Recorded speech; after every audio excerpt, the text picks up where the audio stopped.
لا طاعت لمخلوق فی معصیت الخالق، مخلوق میں سے کسی کی اطاعت نہیں ہوگی یہ اس معاملے میں جس میں خالق کی معصیت لازم ہے۔ صبح کا وقت ہے، آنکھ بھی کھلی ہے، ایک اذان کی آواز بھی کان میں آئی ہے، آپ کا نفس کہتا ہے ابھی سو جی، آپ نے اپنی چادر یا کمبل کو درست کیا اور کروٹ لی اور سونا۔ یہ کیا ہے؟ آپ نے کس کا حکم پیچھے پھینکا اور کس کا حکم مانا؟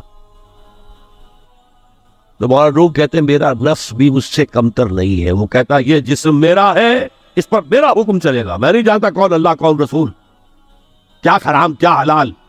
تو فرعون سے کم تو نہیں ہے میرا نفس۔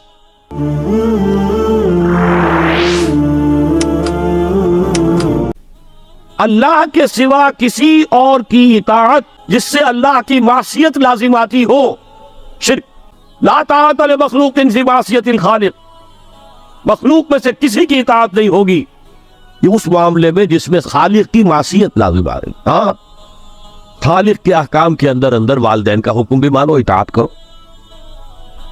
اساتذہ کا حکم مانو، کسی اور کو اپنا لیڈر مانا اس کا حکم مانو، لیکن ناٹ بیونڈ وہ جو سرکل ہے کتاب و سنت کا، اس سے باہر نہیں۔ لا طاعت لمخلوق فی معصیت الخالق، یہ آپ الجبرے کے فارمولے کے طور پر اپنے سامنے رکھیے، اب اسے اپلائی کیجئے، جیسے فارمولوں کے ذریعے سے پھر بڑے بڑے وہ سم جو ہے وہ حل کیے جاتے تھے سوالات۔ صبح کا وقت ہے، آنکھ بھی کھلی ہے، ایک اذان کی آواز بھی کان میں آئی ہے، آپ کا نفس کہتا ہے ابھی سو جی، آپ نے اپنی چادر یا کمبل کو درست کیا اور کروٹ لی اور سونا۔ یہ کیا ہے؟ آپ نے کس کا حکم پیچھے پھینکا اور کس کا حکم مانا؟ اللہ کے حکم کو پیچھے پھینک دیا، نفس کے حکم کو آگے رکھ۔ یہ شرک، اس شرک کو جاننے والے بہت کم ہیں۔ مولانا روم نے خوب کہا تھا نفس ما ہم کم طرف فرعون نیست لیکن ارعون نیست، میرا نفس بھی فرعون سے کم نہیں ہے۔ فرعون نے کہا تھا نا الیس لی ملک مصر وہذہ الانہار تجری من تحتی، کیا اس ملک کے مصر کی حکومت میری نہیں ہے؟ اور سارا جو یہ آب پاشی کا نظام ہے، انہار کا نظام ہے، وہ میرے کنٹرول میں نہیں ہے، جس کا چاہوں موگا کھلا رکھوں، جس کا چاہوں بند کر دوں۔ یہ تھا خدائی کا دعویٰ، انا ربکم الاعلی۔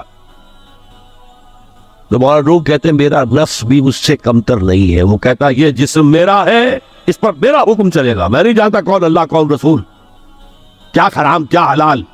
تو فرعون سے کم تو نہیں ہے میرا نفس، لیکن ارعون اس کی بہت مدد تھی، فوج تھی، لاؤ لشکر تھا، تو اس نے زبان سے بھی کہہ دیا کھل کر انا ربکم الاعلی۔ میں مسکین ہوں، غریب ہوں، میرے پاس کوئی طاقت نہیں ہے، میں زبان سے تو کچھ نہیں کہہ سکتا، اندر سے میرا نفس یہی کہتا۔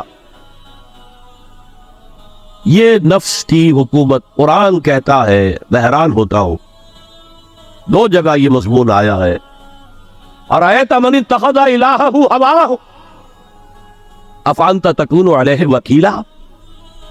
اے نبی تم نے دیکھا اس شخص کو، اس کے حال پر غور کیا جس نے اپنی خواہش نفس کو اپنا الہ بنا لیا ہے۔ اللہ اکبر، الہ لا الہ الا اللہ، کلمہ توحید کا مرکزی لفظ یہاں آ رہا ہے، من اتخذ الہہ ہواہ، جس نے اپنی خواہش نفس کو اپنا معبود بنا لیا، الہ بنا لیا۔ افانت تکون علیہ وکیلا، کیا آپ ایسے شخص کی کوئی ذمہ داری لے سکتے ہیں؟ سود حرام ہوا کرے جی، حرام ورام، ہمارا دھندا جو ہے وہ آگے بڑھ نہیں سکتا۔ اللہ کے حکم کو پیچھے ڈالا، نفس کے تقاضے کو آگے رکھا۔ کون معبود ہے آپ؟